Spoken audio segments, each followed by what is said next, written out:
Sa ating pong unang pagbasa ay ating pong narinig kung paano merong isang talinhaga.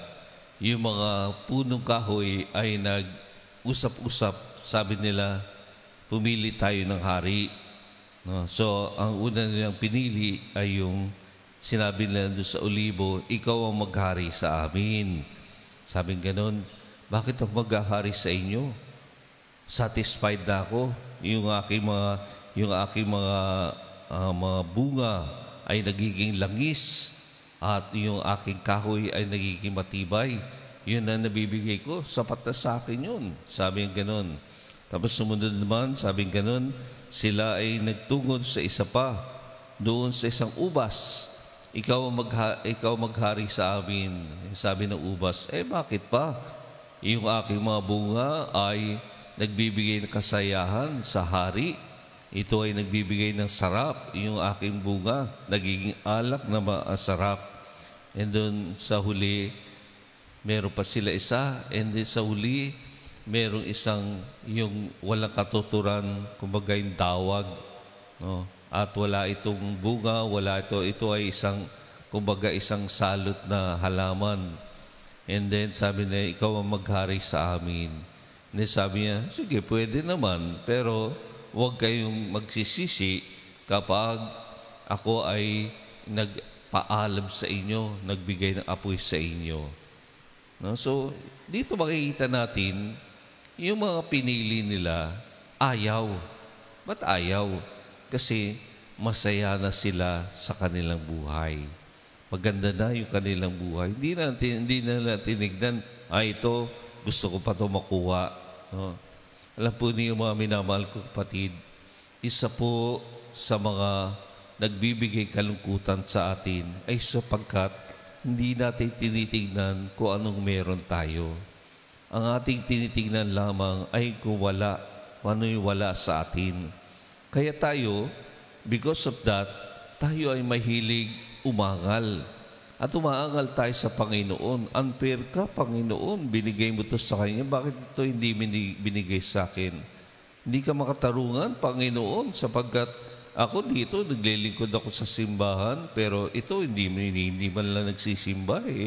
Pinapagana mo ang kanyang buhay. Unfair ka, Panginoon. Bakit hindi mo ito binibigay sa akin?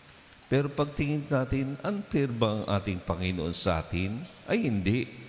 Sapagkat pagtitignan natin sa ating ebanghelyo, bukas palad ng ating Panginoon. Yung mga walang trabaho, tinawag niya.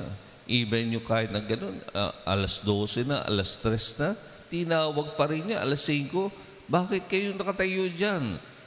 And then, sabi gano'n, wala pong umupas sa amin. Sabi gano'n, alik kayo, magtrabaho pa rin kayo.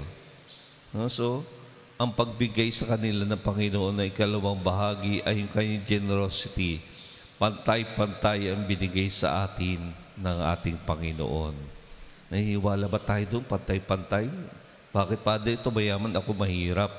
Ako yung naghihirap. Pantay-pantay ba ang tingin sa atin ng Panginoon? Oo. Pero bakit tayo binigyan ng iba't ibang talino? Sapagkat yun ang kakayanang nararapat sa atin. Maaaring hindi yan binigay sa iyo ng Panginoon sapagkat hindi mo yan gagamitin sa tama. Maaaring hindi yan binigay sa iyo ng Panginoon sapagkat hindi mo yan gagamitin sa makatarungang paraan. Maaaring hindi yan binigay sa iyo ng Panginoon sapagkat makakasira yan sa iyo. Ngunit ito'y binigay sa iyo ng Panginoon sapagkat alam niya ikaw ay magiging responsable. Ito'y binigay sa iyo ng Panginoon sapagkat alam niyang ikaw ay magiging higit na magiging mapagkawang gawa. Kaya po, wag po natin tignan yung mga wala sa atin. Sa halip, wag din natin isipin, entitled tayo sa mga bagay na yan. Dapat binigay ito sa akin ng Panginoon. Hindi. Sa halip, tayo ay magtiwala at tayo bukas loob at buong pagpapakumbabang manalig na alam ng Diyos ang nararapat para sa atin. At higit sa lahat, lagi nating unawain, ang buhay ay binigay sa atin ng Diyos. At kung yan ay binigay sa atin ng Diyos, alam niya kung paano tayo mabubuhay.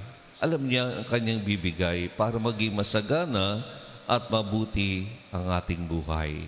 Kaya napakalaga yung pagtitiwala natin sa Panginoon sa lahat ng binigay niya sa ating buhay. At ikalawa, ito rin dapat ang maging aral sa atin kung paano ang Panginoon ay paano siya tumingin sa atin. Pantay po ang tingin niya sa atin. Kaya ganun din po ang pagtingin natin sa ating kapwa. Maging pantay po tayo sa pagtingin natin. Hindi ka lang magiging mapagmahal dahil ito nagbibigay sa iyo. Hindi ka lang mapagmahal dahil ito ang iyong mga kaibigan. Hindi. Kailangan po pantay po ang ating pagtingin sa ating kapwa. Pangalawa, dapat po matuturin tayong maging bukas palad. Hindi lamang po tayo nagiging bukas palad kapag tayo po ay nagbibigay. Ano po bang ibig sabihin ng bibigay? Yung nagbibigay ka lang ba ng pagkain, ng pera? Hindi po. Maraming pong pagklase po ng pagbibigay. Halimbawa po, yung ikaw ay nagdadrive. Nagdadrive ito, kadalas sa atin.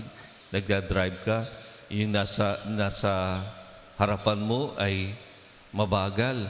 Kumbaga, nababad trip ka agad, binubura mo na, kumbaga. Hindi, maging pagbigay po tayo. Huwag po tayong mauna sa daan.